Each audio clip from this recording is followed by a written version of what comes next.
You're listening to the smartest guys in marketing, the best show on the planet for client businesses to learn about traffic, funnels, sales, conversions, and marketing coolness. Chris and Taylor are the founders of Traffic and Funnels, a digital marketing consultancy helping you get paid clients from cold traffic daily.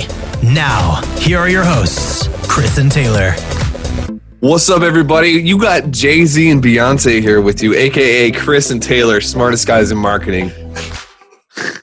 Are we going to get sued for that? I hope not. Oh, man. It's good to be back with you guys. Good to be back. Back in the saddle. Back in the hood. Back in the hood. I agree. What are we talking about today, man? Today we're talking about 80-20 your relationships. How to hack your environment to produce the best version of yourself. That sounds like a freaking headline, bro. Tell the truth. Tell the truth. All right. Cool. The truth is that this is important. It's a very important topic because who you surround yourself with. Oh my gosh. Who you surround yourself with is what you become. Yeah. That's true. Yeah. 100%. So what does that mean for 80, us?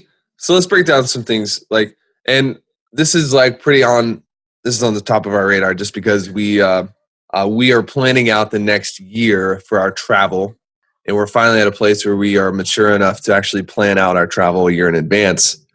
And we're being pretty strategic about who we spend time with and where we go, and making sure that, that normalization principle that we talk about so much actually rubs off on us in our favor. And the reality is that you've got 80-20, this 80-20 principle.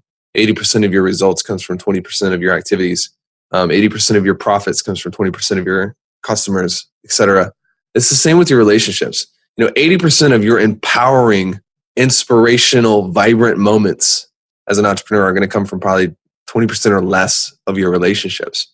On the same token, 80% of the drama and the suck and the want to kill yourself moments are probably coming from 20% of your relationships, And on one hand, it's like, see how many people you can disconnect yourself from.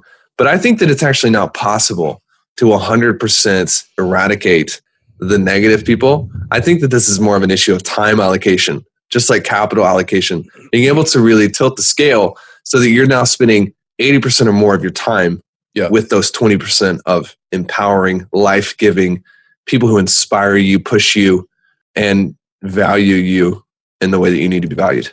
Yeah. I think entrepreneurs don't realize a lot of times how important this is.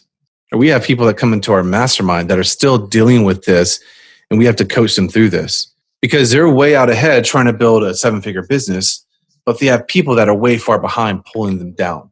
And so it's almost like, I hate to say it, but I just have to. I mean, it's just like having a weight, pulling you down. It's like if you've ever been on a boat, right? Which I'm in a boat club, it's cool. We all know, bro. You don't have to keep saying it every week, okay? We got it. It's the first time I've said it, bro.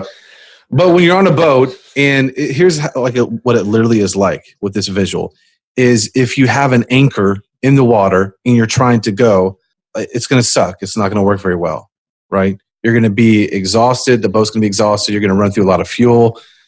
It's going to suck, right? So you got to get that anchor out and cut it off. So it's the same thing with your relationships. You probably have right now, I can almost guarantee people listening to this podcast have toxic relationships that are anchoring them to the ground when they're trying to go full throttle in their life and their business. And it's not just business, but it's like, hey, I want to be a better human. I want to be positive. I want to be a good parent. I want to be a good spouse to my wife or husband, right? And you have, in every area of your life, you could have people bringing you down, just holding you down. And you got to cut them loose or really drastically decrease the time allotment. Oh, geez, bro, cut them loose. That sounds a little rude. Oh, man. I mean, it sounds like you're not really a good Christian. Yeah. You say that jokingly, but we've dealt with that, right? Especially with family. That's the hardest part. Yeah, which is why we're saying you've got to actually use time allocation appropriately. Because not everybody, it's not going to be appropriate for you to just kick everyone to the curb. because some of those people are going to be like family members that Yeah. you need, but time allocation, you can definitely protect that. Yeah. I just want to say real quick while you're sneezing or doing whatever you're doing right now is there are some situations, though, I will say that you do 100% have to cut people loose, even if they're family. Like if it's so toxic to where it can be unsafe, then that's something that you have to look at. But we'll just kind of like back away from that. And just in general, you know, if people are just negative and they always talking about the news and how the economy sucks and, you know, how there's no money and how business is awful, then those are kind of people that if they're not family, cut them off. They are family, drastically reduce the time. And the other thing I want to add to that, Taylor, is setting boundaries with those people. Say, listen, like I can't continue to spend time with you and hang out if you keep talking like this. I just can't do it. It's like adversely affecting me, my life, and my family, right? And set those boundaries. And that's a big problem that a big mistake people are making is they're not setting those boundaries with those, you know, family members or whoever it might be. Yeah, I wrote this down because it kind of spoke to me. Richard Koch, he wrote 80-20 principle. He said, history is driven by individuals who form effective alliances. History is driven by people who form effective alliances. You know, the people that are actually changing the world for the better and for the worse. Yeah, they're surrounded by people who empower their mission, you know? And, you know, outside of making sure that your mission is the right one, the most control you really have over your trajectory are the people that you surround yourself with.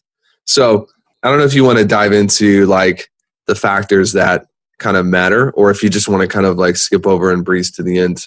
But this is something we dealt with a lot. Yeah, let's just hit them real quick. Yeah, so five key factors that really you need to make sure that your environment is synced up with you on. Mutual enjoyment. Some people might say like, you know, Chris, you have a lot of friends in general, bro. He's quite popular in the greater Concord, Charlotte area. But you got a lot of people who necessarily are not on your business acumen level, but you enjoy their company. They don't necessarily compromise different areas of your life, but there's an enjoyment factor there. Yep. You know, so smoke pipes together. Yeah, smoke pot together, shoot up together. Pot, so there's a mutual enjoyment factor. And we're not saying like some people get this the wrong way and they're like, well, does that mean that if someone doesn't make as much money as I do, they can't hang out with them? No, that's couldn't be further from the truth. There are these factors that you have to make count for something. The second is respect. All right, so I'm guessing there's nobody, Chris, that you hang out with that just disrespect you and your family. Absolutely not. And there's nobody that you keep talking to that maybe disrespects your wife. Bro, she would murder them. Yeah. There's like a respect factor where even if they aren't on, maybe they're not headed down the same path. Maybe they don't make near as much money as you do. Because frankly, who does, right? But they respect you and you respect them. Yeah. The third is shared experience. In order for you to really saturate the value of your relationships, there's got to be experiences that you can share that skip you ahead. Make sense? Yeah, totally. The fourth is reciprocity. Relationships got to be built on giving. And the fifth is trust. Yeah, let's hit that reciprocity real quick. You go a good indicator, if someone, you have to look at the relationships that you have and make sure that they're not all drains. Like you must be in relationships with people who are fountains, like they give life. And so like some of my relationships, they're way better parents than I am, or they're a better spouse than I am. So they give life in that area for me. You know, I'm on the other side, business, and I try to be a great parent, a great spouse, and always like encouraging each other as well in everything you do.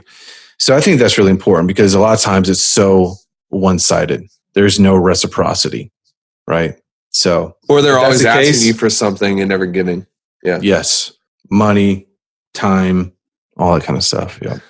So if you're early in your career, you got to make sure that you fill these slots very, very carefully because the people you hang out with to a great extent are going to dictate your trajectory. And I don't know about you, Chris, but when I first got started in business, and this is no offense to the people that I was hanging out with at the time or any of my friends, there's nothing wrong with them. But I made a decision. And I remember where I was when I made this decision. I was at a Starbucks in Cordova, Tennessee. And I made a decision that I wanted to grow and hit a certain target that was far beyond any of the targets that any of my friends had ever hit. And I wrote it down in a journal, and I made a decision that I was going to become the type of person. I was going to start doing the types of things that person did to hit that target.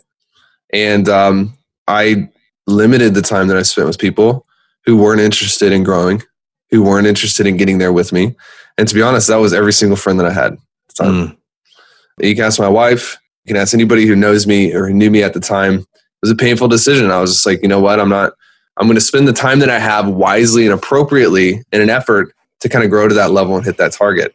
And on the journey, I acquired new relationships and new friendships that they all desired to grow just like I did. And that's where I met you. And that's where I met some other people who were all in this journey together. And I'm so glad that I made that decision and didn't get scared and be like, well, you know, because I wouldn't be here today. Is that when I found you in the homeless shelter? That's when I found you in the pot recovery room at Cox Health Center. Oh man. Yeah. The relationships you have, they should be paying dividends. That's a good quote, bro. It's been a while since I've had a good quote. Every 5 minutes. But with that, we should just leave it. All right. Cool. Adios, amigos. I'm about to go get some queso for lunch. I'm a quarter Mexican. My uncle was Mexican. That is such a lie. I'm addicted to the white cheese. Hey, get in our group, Smartest Guys in Marketing on Facebook. You can Google it or Facebook it. Get in there. That's all. That's it. That's all I got, man. I love that, bro. All right. All right. See you guys. Bye. This is the podcastfactory.com.